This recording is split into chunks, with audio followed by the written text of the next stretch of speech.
అరే నేను బాగానే తింటానురా, నాకెందుకు క్యాన్సర్ వచ్చింది? పొద్దున పొద్దున జాగింగ్ చేస్తాను, ఈవినింగ్ జిమ్ పోతాను, అయినా ఎందుకు వచ్చింది క్యాన్సర్? ఇలా అని చాలా మంది చాలా ఫంక్షన్లలో అక్కడికి వెళ్ళినప్పుడు క్యాన్సర్ని అడుగుతారు. ఫస్ట్ మనము అసలుకి ఈ క్యాన్సర్ అంటే ఏంది చాలా సింపుల్గా చెప్తానండి మీకు.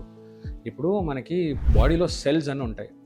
ఎలా అంటే ఇప్పుడు మనం ఇల్లు కడుతున్నప్పుడు కన్స్ట్రక్షన్లో ఇటుకలు బ్రిక్స్, ఇప్పుడు చాలా బ్రిక్స్ చేస్తే ఒక ఇల్లు కన్స్ట్రక్ట్ అవుతుంది కదా, అలానే ఈ సెల్స్, చాలా సెల్స్తోనే మన బాడీ అనేది ఫామ్ అవుతుంది. ఇటుకలు మనం ఒక ఆఫ్టర్ సర్టెన్ లెవెల్ మనం ఆ ఇటుకలు ఇవ్వకపోతే ఇల్లు కన్స్ట్రక్షన్ ఆగిపోతుంది. అలానే మన బాడీలో సెల్స్కి ఒక సిగ్నల్ పోతుంది బ్రెయిన్ నుంచి డెవలప్మెంట్లో. అది ఆ సిగ్నల్ వచ్చినప్పుడు ఆ సెల్స్ ఆగిపోతాయి ప్రొడక్షన్. ఇప్పుడు మన నాలుక కానీ మన బాడీ కానీ ఫింగర్స్ కానీ ఒక సిగ్నల్ వచ్చినాక మన ఫింగర్ లెంత్ ఇంత అవుతుంది, థంబ్ ఇంత అవుతుంది, నాలుక ఇంత అవుతుంది. ఆ సిగ్నల్ లేకపోతే పెరుగుతూనే ఉంటుంది. అలానే that is what is cancer.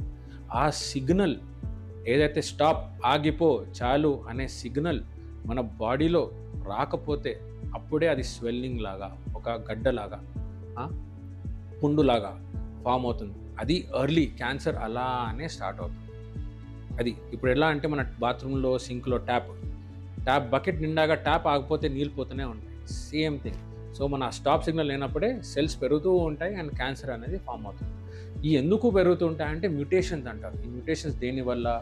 మనం తినే ఫుడ్ పదార్థాలు, మనం తీసుకునే స్ట్రెస్, మన life style, pollution, environmental factors, many things, tobacco, alcohol, smoking, spicy food, చాలా చాలా ఉన్నాయి. మనం తీసుకునే మెడికేషన్స్, డైలీ మనం చేసే రోజు ప్రాక్టీసెస్, ఇవన్నీ ఈ మ్యూటేషన్ని కాజ్ చేసి క్యాన్సర్ లాగా ఫామ్ అవుతుంది.